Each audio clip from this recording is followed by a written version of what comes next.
Muy buenas noches, amigos. Bienvenidos a su programa de Fuera de Contexto, aquí a través de Gancho a la Izquierda. Mi nombre es Quique Ortega y tengo un enorme gusto en saludarles. Esta noche de miércoles, ya a unas cuantas semanas de la Navidad, a ver cómo nos va a cerrar este año, sobre todo con muchas noticias, algunas preocupantes, otras que llaman mucho la atención. Y durante los próximos minutos les puedo garantizar que no solamente se van a divertir, se la van a pasar bien, sino que además también van a reflexionar mucho en torno a estos temas de coyuntura política nacional. Y antes de dar pie a nuestro invitado del día de hoy, de esta noche, que nos va a dar mucha luz acerca de qué es lo que está pasando en el Congreso con las reformas fiscales para el próximo año, en unos minutos más platicaremos con nuestro invitado. Quiero debatir y platicarles a ustedes tres temas específicamente que vamos a estar compartiendo. El primero de ellos, probablemente el más preocupante a mi juicio, es la muerte de un senador de Morena que, pues, a causa de irresponsabilidades, así lo podemos decir tal cual, irresponsabilidades de todos los senadores, pues este senador llegó enfermo de COVID a sesionar y pocos días después falleció, un senador de Morena. Por ahí vemos unas imágenes donde él votó a favor justamente de que se extinguieran los fideicomisos, los que ya tanto hemos hablado acerca de ellos. Bueno, él votó a favor de que se extinguieran estos fideicomisos y le pasó el micrófono de propia mano a otra senadora. La senadora ya se hizo la prueba de COVID, salió negativa, lo cual nos demuestra un factor importante. Primero, este tema de que el senador que estaba enfermo de COVID y que acudió a sesionar de esa manera, traía cubrebocas, le habló al micrófono y al final, aunque le pasó el micrófono de propia mano, no contagió a la otra senadora porque ese senador estaba utilizando cubrebocas. Entonces, la gran lección aquí es utilicemos cubrebocas, es de verdad una barrera que si bien no nos da una garantía al 100%, pero sí nos protege y nos permite proteger a quienes queremos, a nuestros seres queridos. Entonces, usemos cubrebocas, pero eso no quita, ojo, la irresponsabilidad, sobre todo de la gente de Morena, por permitirle a este señor sesionar en esas condiciones. Y cito específicamente el caso de Ricardo Monreal, coordinador de los senadores allí por parte de Morena. ¿Cómo es que Ricardo Monreal se dio cuenta, porque él lo dijo el día de hoy en una entrevista con Joaquín López Dóriga, que sí sabía que este senador estaba enfermo, no sabía de COVID, pero sí veía ciertos síntomas de gripe? Y este senador se puso así sus moños y dijo, no me importa, solamente es una gripe. Mi doctor me dijo que no tenía problema en acudir a sesionar. Aguas con los doctores que no son precisamente muy profesionales, que son doctores patito, habrá que ver también si ese doctor realmente existe, y acudió así.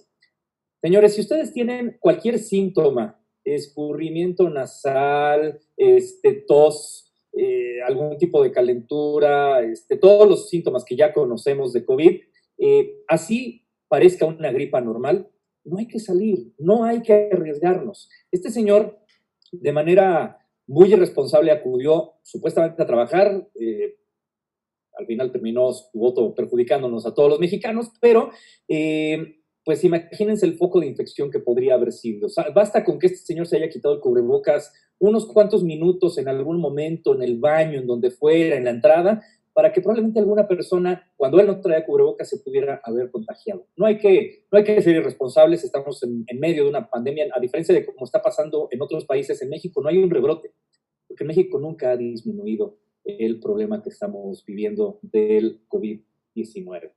Por otro lado, también, otro tema que quiero que platiquemos es lo que ocurrió el día de ayer, esta situación, esta pelea clara entre los gobernadores de 10 entidades de la República contra el presidente López Obrador. Argumentan, particularmente quiero aludir al caso del Bronco, de Jaime Rodríguez, el gobernador de Nuevo León, que dice, es que somos uno de los estados, si no es el que más, aportamos al PIB y aportamos a los ingresos del estado, del país. Y al final no nos están tratando de una manera, pues, adecuada. Nos están quitando recursos, no están contribuyendo, digamos, con nosotros como nosotros contribuimos a la federación, y los gobernadores están proponiendo salirse de la alianza federalista. Atención con esto porque estamos hablando de la alianza fiscal federalista. Ya nuestro invitado nos platicará en un momentito más de qué se trata todo esto, pero básicamente tiene que ver con pues que todos los estados de la República contribuyen, digamos, la gente que vive en esos estados con el ingreso que obtiene el país para poder hacer todas las obras, en este caso ya obras faraónicas del presidente López Obrador, tener dinero para poder realizarlas. Y bueno, pues al final cada estado se le regresa una cantidad de dinero específica para poder también llevar al cabo sus propias obras. Aquí lo que argumenta Nuevo León es, pues no estamos recibiendo lo correspondiente, estamos recibiendo mucho menos y pues no es correspondiente con lo que contribuimos nosotros a la federación. López Obrador contesta en su mañanera del día de hoy, bueno, pues es que también hay algunos estados que les damos más de lo que les debería de corresponder, entonces algunos estados incluso nos salen debiendo. Hay una pelea franca entre distintos gobernadores que no son de Morena y el presidente López Obrador. ¿En dónde acabará esto? No lo sabemos. Lo que sí les puedo decir es que es altamente probable que Enrique Alfaro, el gobernador de Jalisco, y que ha sido una de las voces más críticas al presidente López Obrador, pues claramente va en caballo de Hacienda como oposición a una candidatura presidencial. Veremos cómo termina toda esta historia. Y finalmente, le preguntan en la mañanera al presidente López Obrador si él va a interceder y va a hablar con los gobernadores pues, para que le bajen y para llegar a acuerdos. Y él dice, no, ya los está atendiendo el secretario de Hacienda, el secretario Herrera, y bueno, pues no los voy a atender, no tengo nada que hablar con ellos, porque además no estoy de acuerdo con que estén utilizando la figura de la presidencia para pues atacar y para hacer su golpismo político. Y cita y cierro con esta idea, dice él, hay que respetar la investidura presidencial. Señores, esas frases de hay que respetar la investidura presidencial la dijo la misma persona que en uno de sus discursos, abiertamente ya siendo presidente de la República, dijo ¡caca! Eso no es precisamente respetar la investidura presidencial. Esa persona fue la que siendo candidato dijo Riquín Canallín, uno de los candidatos que eran opositores a él.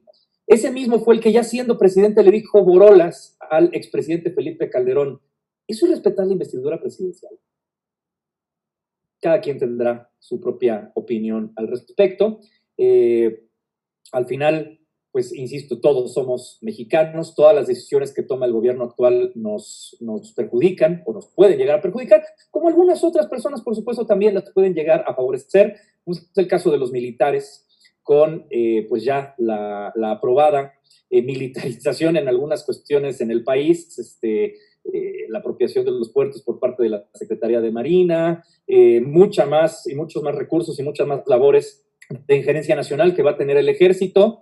Y si quieren tener un poquito de miedo, les recomiendo una película que está ahorita en los cines que se llama Nuevo Orden, porque justamente trata de qué pasaría si los militares tomaran el control del país y cómo podrían aprovecharse de él. Échale un ojo y ustedes me platican a través de las redes sociales qué opinan acerca de esta película y de si este miedo es legítimo o no. Les recuerdo mis redes sociales, @Kike Ortega en Twitter, Kike Ortega Oficial en Facebook y Kix Ortega en Instagram. Y bueno, pues sin más preámbulo, vamos a darle la bienvenida a nuestro invitado de esta noche. Él es Arturo González de Araujo, que seguramente lo han visto en varias entrevistas, en varios programas de radio, ha tenido mucha presencia mediática en los últimos meses y es uno de los abogados, yo les podría decir, de los que más me fío yo en el tema del derecho fiscal. Él es socio director de una firma llamada González de Araujo Consultores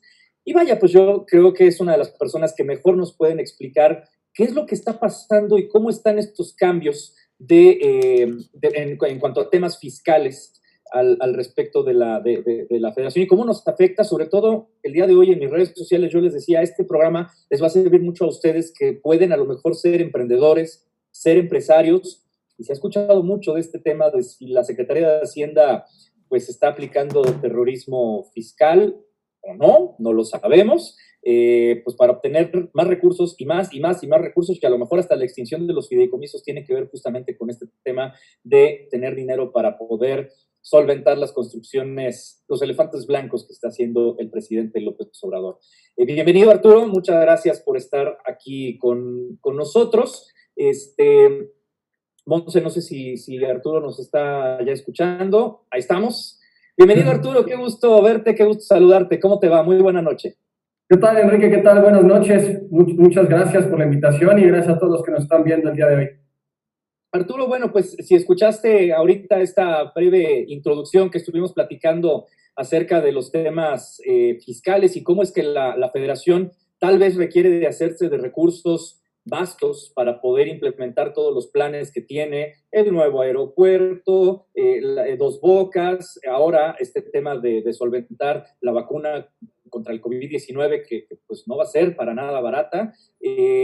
¿Será, Arturo, y la primera pregunta que te quiero hacer es, ¿será que los cambios que estamos viendo en las leyes fiscales propuestas por Morena, la extinción de los fideicomisos, el que ahora los visitadores, los supervisores del SAT puedan tomarle fotos a tu oficina donde estás trabajando, serán medidas con la intención de que ahora sí los contribuyentes paguen el 100% y probablemente hasta más para tener dinero para estas obras? Bueno, es que tu pregunta abarca muchas, pero voy a tratar de desglosarlo de la forma más ligera posible. Lo primero que es importante decirte es que, a ver, estamos obligados a pagar el 100% en las contribuciones, es lo que dice la Constitución, ¿no? Aquí no es el pago, pero poquito y ahí vamos bien, ¿no? Como dijera el robo, pero poquito, ¿no? Exacto. Es que después de todas las noticias que hiciste hoy, nos diste un abanico tan importante en el tema político, tenía que hacer un comentario con eso. Y es importante decirte que hemos tenido una cultura del no pago, bueno, en decenas, ¿no? de años, y que hemos ido transformándolo en una cuestión mucho más compleja en cuanto a su evasión y elusión fiscal, ¿no? En realidad, si vemos la reforma de ahora, es una consecución de 10 años, de 6 años, que cada vez se aprieta más. Imagínate una pecera donde poco a poco se va contaminando más el agua, ¿no? Provocado por los propios peces. Y después ya no puedes vivir ahí, ¿no? Entonces, esa es una cuestión en la cual este tema que ahora estamos ya en una situación de ahogo, la provocamos en principio nosotros y ahora, por supuesto, ha sido un hoyo negro por parte de las autoridades de exprimir a los que ya pagan en vez de aumentar la base de los que no pagan. Entonces, tenemos una base contributiva, la base contributiva es los que pagamos, bien chiquita. Y a esos cada vez que necesitamos dinero, echamos mano de ellos para apretarlos. Y después, a los otros que no pagan, pues mejor no los volteo a ver porque es más difícil agarrarlos. Entonces, esta parte siempre es una cuestión complicada.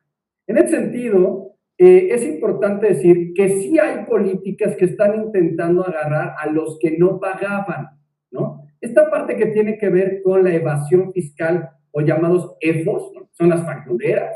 Los EDOS, que eran los que compraban las facturas, ¿no? Tenemos que atacar. Ok, perfecto, eso está claro.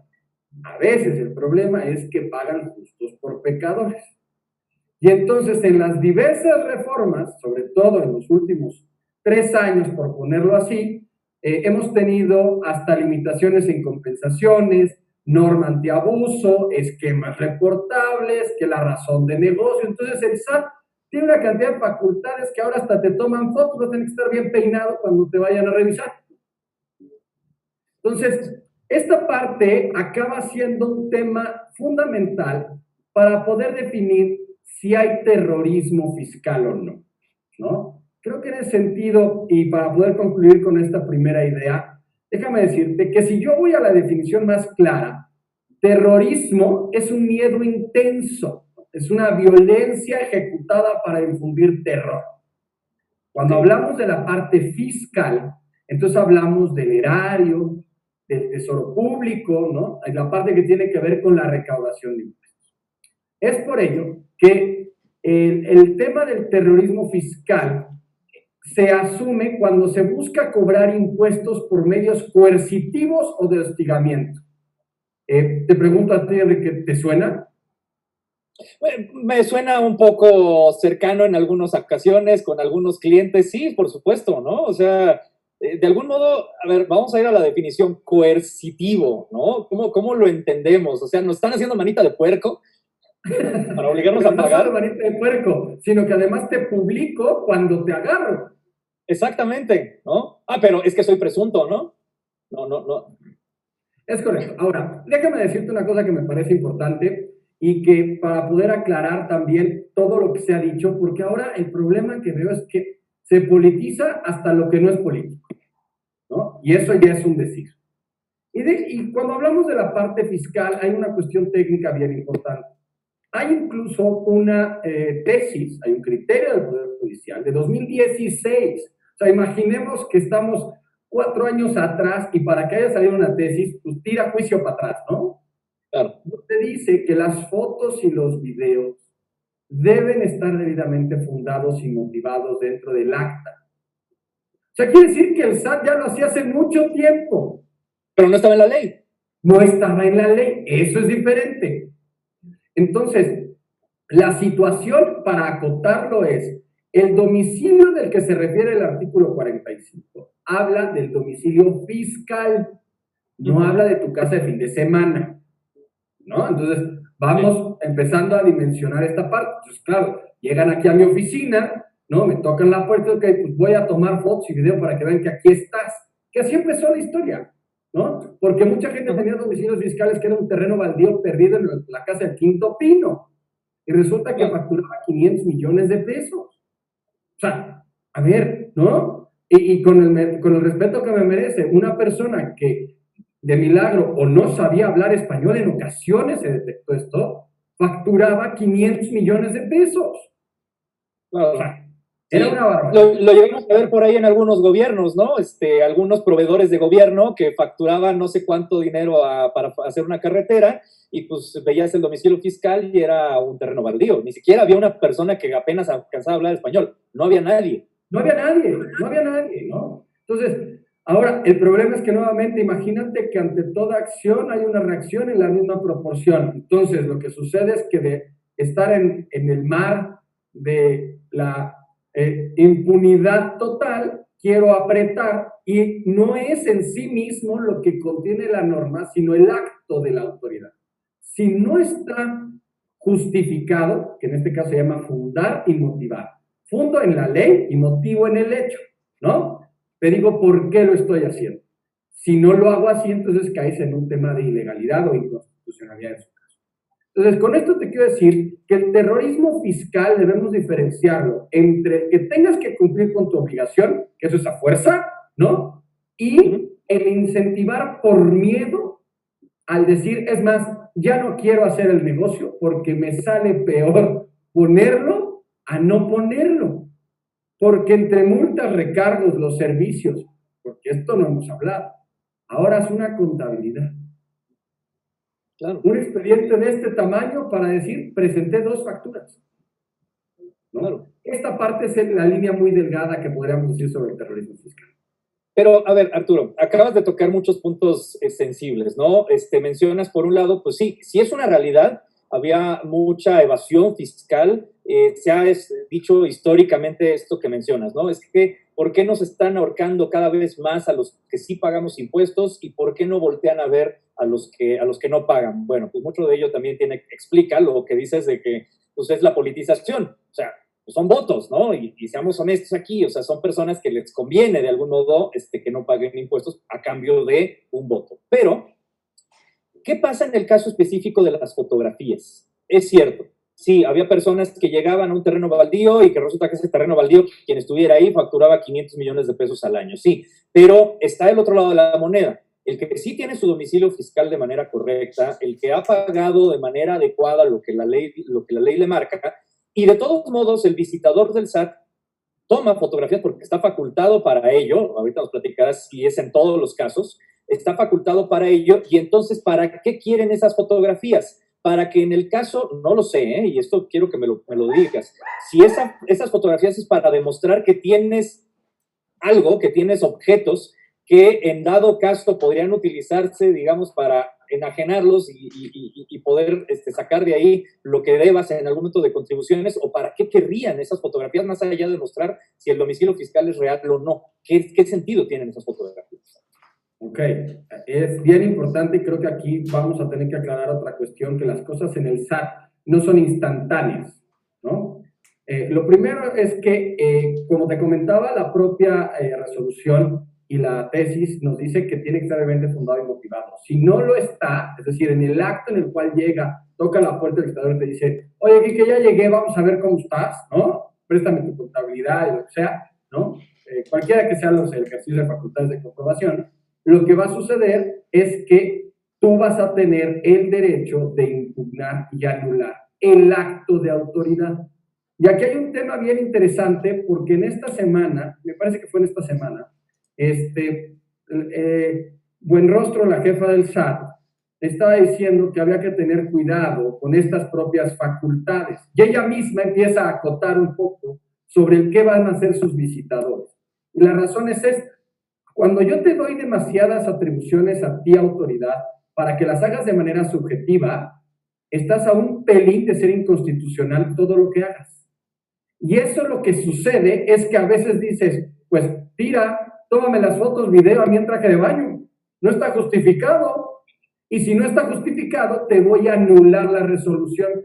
Y en un detalle que en su momento muchos han dicho sobre ministerios públicos y jueces en el ámbito penal, del cual, si bien no soy experto en la prensa, dicen, salió por un tecnicismo. De la misma forma, puedes agarrar a alguien que no lo estaba haciendo bien y por un tecnicismo sale porque le tomó foto al contribuyente en traje de baño, para seguir con mi ejemplo. Claro. Por lo tanto, si yo estoy bien y yo estoy correcto y me toman fotos de manera ilegal, tengo medios de defensa, ya sea durante el procedimiento administrativo de verificación, del cual se trate, o bien tengo poder judicial, tengo juicios de nulidad, tengo amparo. La verdad es que en ese sentido, una reforma está sujeta a escrutinio del Poder Judicial en 2, 3 o muchos momentos. Uno es cuando entra en vigor, si es que corresponde, ¿no? Y otra es cuando te la quieren aplicar y es inconstitucional. Y la tercera es, pues no es que sea inconstitucional, pero como lo interpretó la autoridad, lo vuelve ilegal. Entonces ahí se vuelve nulo el acto de la autoridad. Ok, ahora, volvemos al tema. Ok, supongamos que no estás bien en el tema del pago de impuestos, andas atrasadón y todo, el visitador llega, toma fotografías del domicilio fiscal, porque además esto aplica, quiero pensar, para personas físicas y personas morales, no hay distingo. Tu domicilio fiscal tal vez sea tu casa. Entonces, toman fotografías y luego, o sea, ¿cuál es el fin de esas fotografías? ¿Solamente es demostrar que sí es un domicilio fiscal real o tienen algún trasfondo que tal vez no conocemos?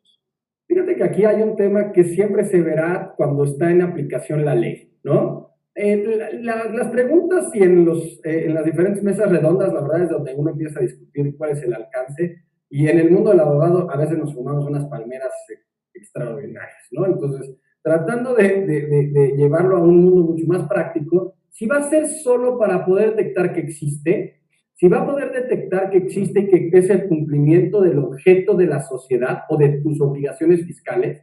Entonces, yo tengo una constructora y resulta que solo tengo un escritorio. Bueno, pues usted dónde construye, señor, ¿no? O vendo material de construcción y tengo cartulinas, ¿no? Pues ¿qué es esto, no?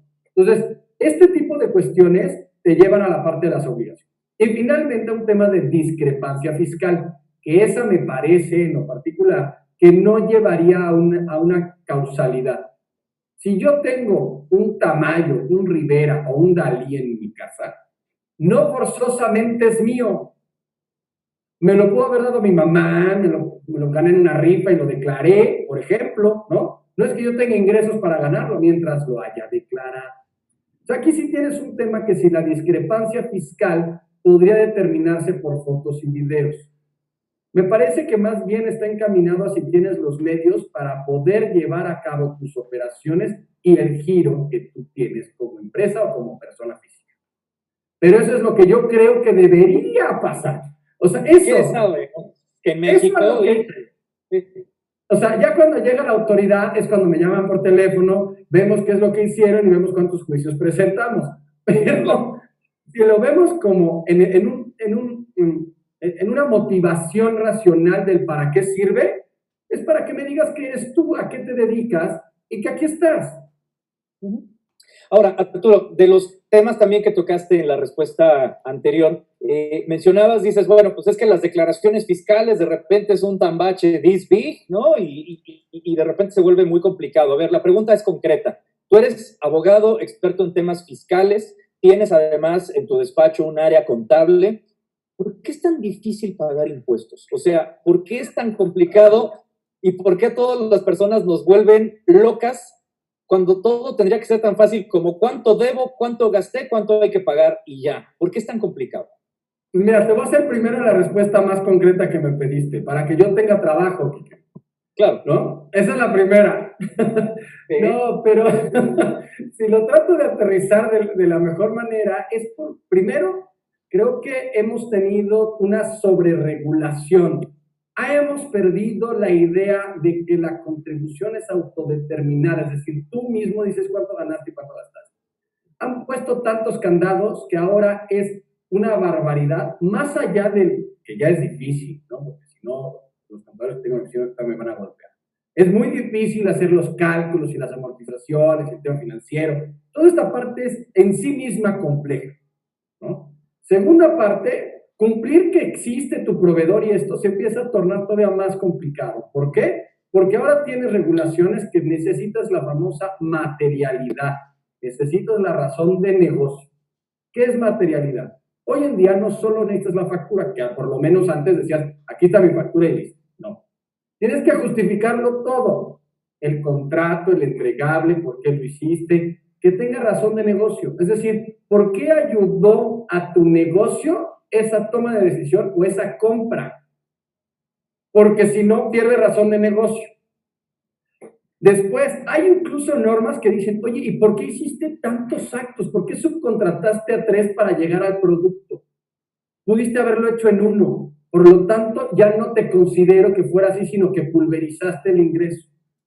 Entonces, el justificar los benditos gastos indispensables y justificar que eso sucedió, acaba siendo una complicación que en todos los foros estamos teniendo conflicto entre la interpretación, incluso entre magistrados del Tribunal Federal de Justicia Administrativa, donde tiene que ser materia de prueba todo. Entonces, si compras 4 cartulinas y 2 lápices para hacer un desplegado nuevo en tu programa, vas a tener que justificar que era indispensable porque se va a ver más bonito, ¿no? Poner a la doña en una caricatura de niño de 4 años atrás de ti. Pues llega un punto donde estamos en una parte muy delgada entre la racionalidad y la irracionalidad. Y eso se tendrá que dirimir en tribunales, no hay de otra. Lo cual se antoja complicado, ¿no? Porque ya vimos también de repente los magistrados y los tribunales, hasta la Suprema Corte, pues que de repente también no necesariamente lo que se mostraba anticonstitucional, dicen que es anticonstitucional, ¿no? Habló específicamente de la pregunta que mandó el presidente a la Suprema Corte y que de repente el ministro Saldívar dijo, no, sí se puede y sí estamos a favor de que se consulte acerca de si queremos o no que se metan a la cárcel a cualquier servidor público que haya estado en gobiernos anteriores, ¿no? Entonces, pues, aquí de algún modo sí sería pensar, tal vez estamos, digamos, desnudos ante la autoridad, o sea, estamos indefensos porque, vaya, lo pienso desde esta perspectiva. Si tú tienes que justificar que usaste 2 lápices y 2 cartulinas para hacer algo y la autoridad decide, incluso hasta en el tribunal, no, es que no era necesario, entonces de plano estás desnudo, aunque sí los hayas usado y tú sepas que los usaste, pero ante los ojos de la autoridad no era necesario o gastaste más de lo que debías, ¿estamos totalmente indefensos? Yo creo que lo primero que es decirte es que no estamos completamente indefensos. Creo que hay algunas decisiones por parte de cualquiera de los tribunales, incluso el más alto tribunal, ¿no? Del cual evidentemente pues no estoy ni preparado ni tengo la expertise para hablar de la pregunta de la Suprema Corte, puedo no estar de acuerdo a nivel personal, pero creo que el Poder Judicial ha demostrado que, sobre todo el Poder Judicial Federal, ha sido disruptivo en muchos aspectos, incluso en materia de salud, en materia fiscal, etcétera. Me parece que debemos primero que confiar en el árbitro, porque si no, no podemos ni siquiera jugar, ¿no? Creo que esa es la primera parte, ¿no? Y al menos en mi quehacer diario sería una locura. Cierro la cortina y me dedico a vender pepits en la esquina.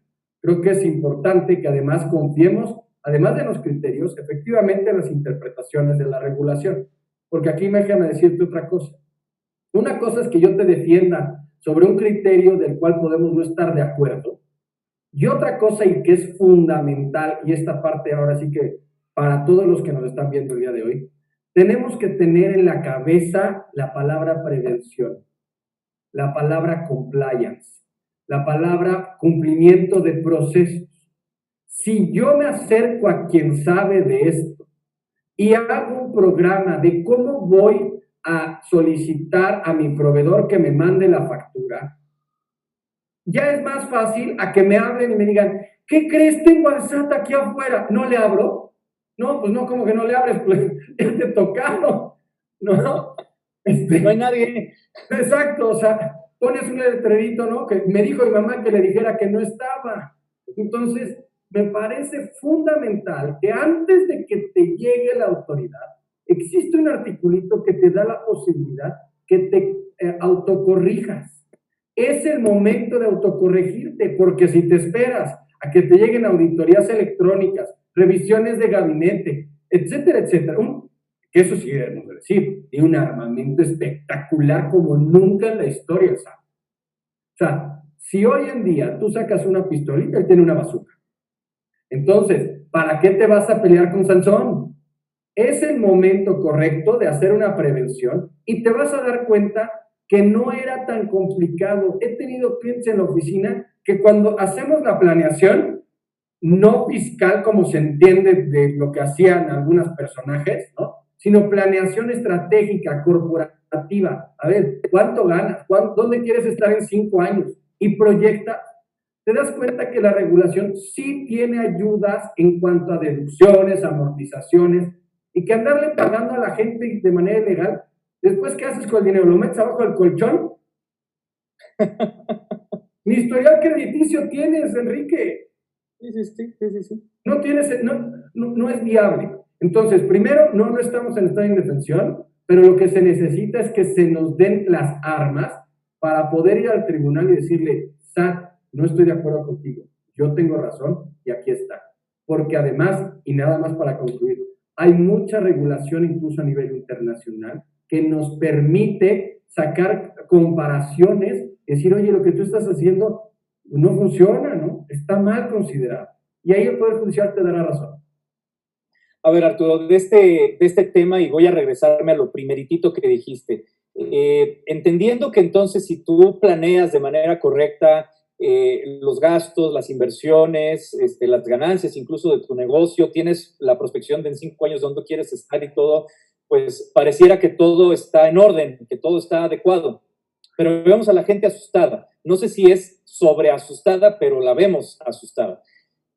Es una buena recomendación para el año 2021 que una empresa invierta en México, llámese un empresario que está a lo mejor ahorita sin chamba y se va a gastar su dinero de la liquidación donde trabajaba para abrir un negocio y saber que Hacienda no se va a ensañar contra ese empresario, o incluso el empresario extranjero que dice, oye, pues es que México puede estar interesante, pero yo escucho tanto de la gente angustiada que ya no sé si invertir. ¿Es conveniente en el año 2021 abrir negocios? Lo primero que te diría es que depende de tu sector, ¿no? Yo creo que hay sectores que están mucho más golpeados, incluso por las políticas públicas que tenemos hoy en día. Para nadie es secreto que ¿no? Y que entonces Iberdrola decidió pues no invertir aquí, ¿no? Hace un comunicado de prensa y se va. Y por otro lado, tenemos otro tipo de industria, como puede ser logística, me parece que fue Amazon que anunció varios miles de millones de inversión en el corto y mediano plazo, ¿no? Entonces, hablando de los macros. Hablando de todos los demás que somos mortales y micros y queremos poner una papelería, lo que te podría decir es que siempre hay oportunidades. La diferencia es que tu papá, el mío y el de todos, cuando quería poner un negocio decía, pues mira, vamos a poner una taquería y vamos viendo cómo nos va. O sea, primero lo ponías y luego averiguabas. Entonces, si te iba mal, era qué mala pata. Y si te iba bien, qué suerte, gracias a Dios.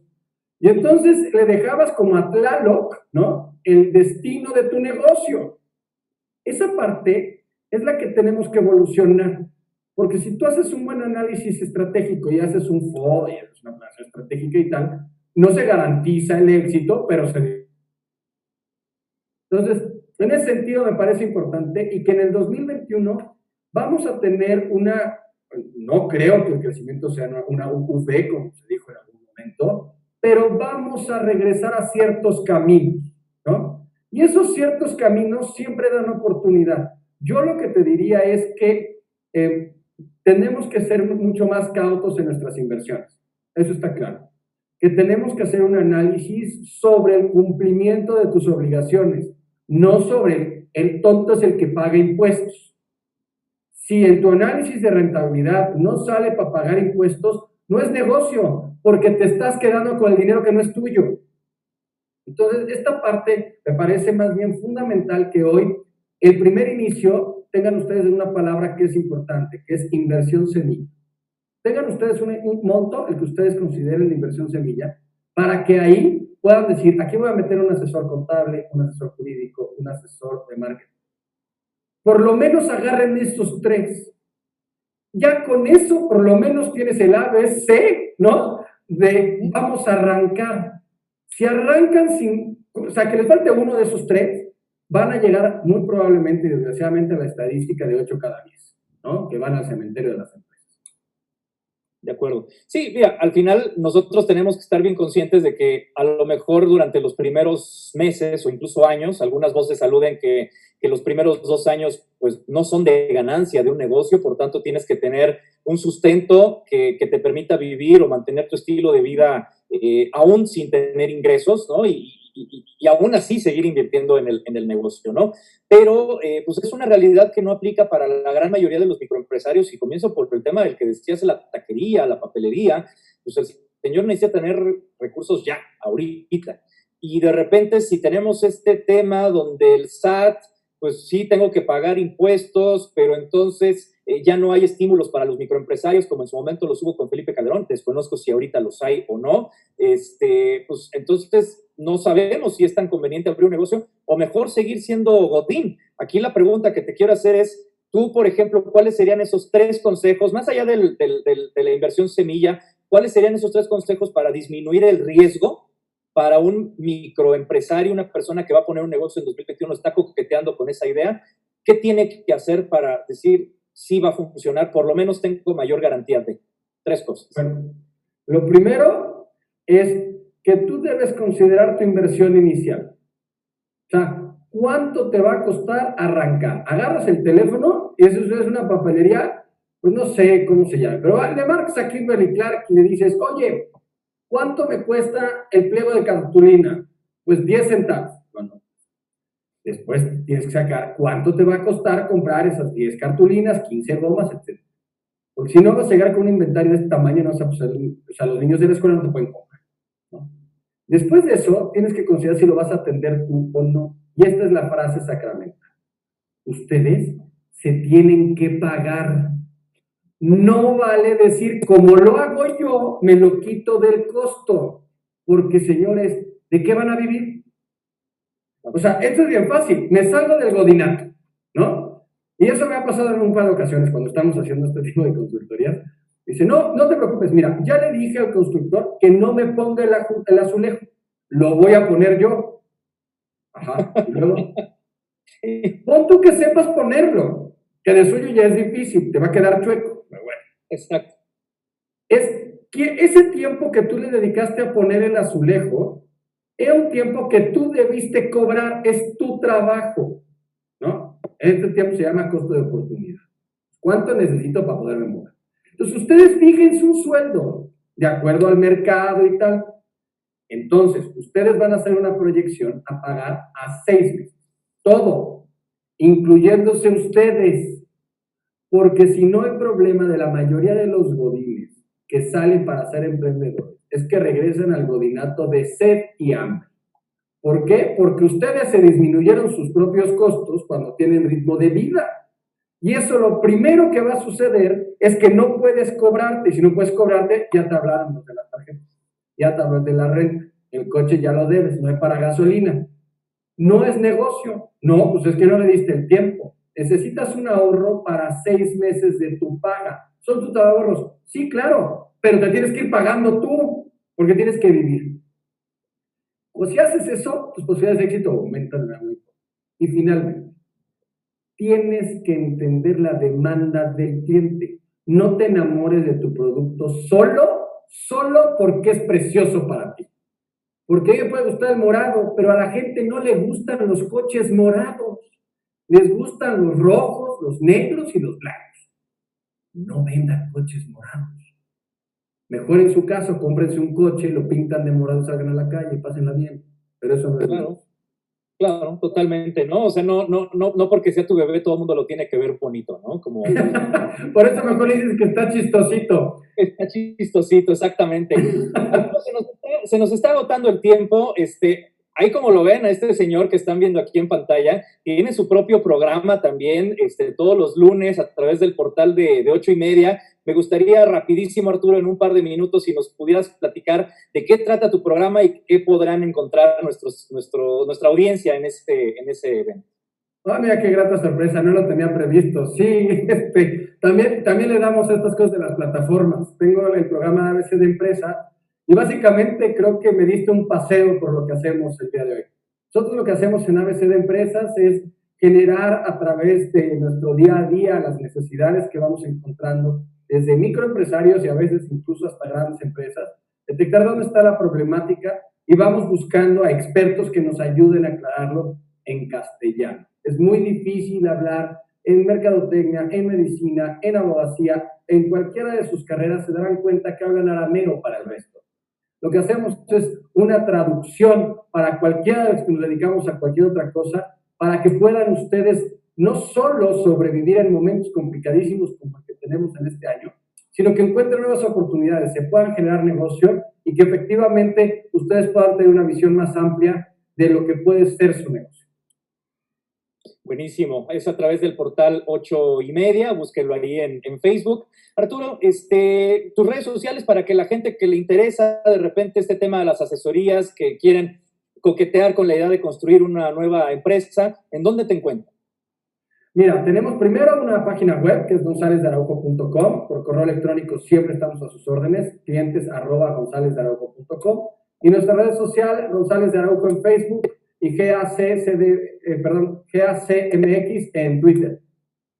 Muy bien, pues muchísimas gracias, Arturo. La verdad es que creo que nos diste mucha claridad, pero sobre todo también mucha tranquilidad, que creo que eso es lo que más se valora de este tipo de experiencias, donde pues al final el SAT no tenemos que verlo quizá como nuestro enemigo, como el monstruo que va a salir del armario y nos va a comer, sino pues verlo como un socio estratégico. Y nos diste además una parte interesante, que es, pues sí, todavía sigue habiendo esperanza para quien quiera emprender y no tenemos que tenerle miedo, hay que tomar al toro por los cuernos. Arturo, para terminar, déjame decirte que esta es la oportunidad.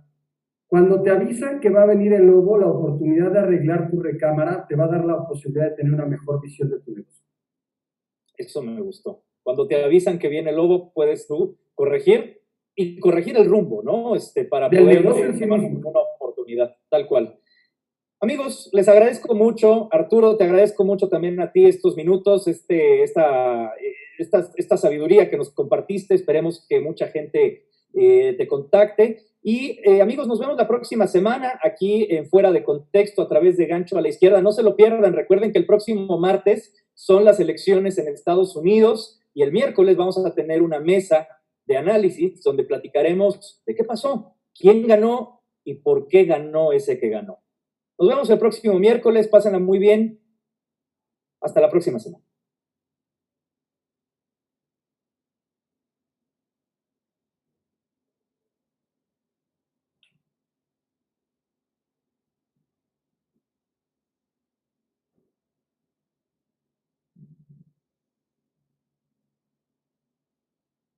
Monse, ¿ya cortamos?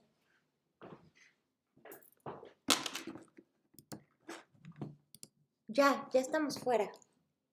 Buenísimo. Muchísimas gracias. ¿Cómo te sentiste? Bien, muy bien. Más bien, ¿cómo lo viste? Porque creo que evidentemente había que dar un paseo por las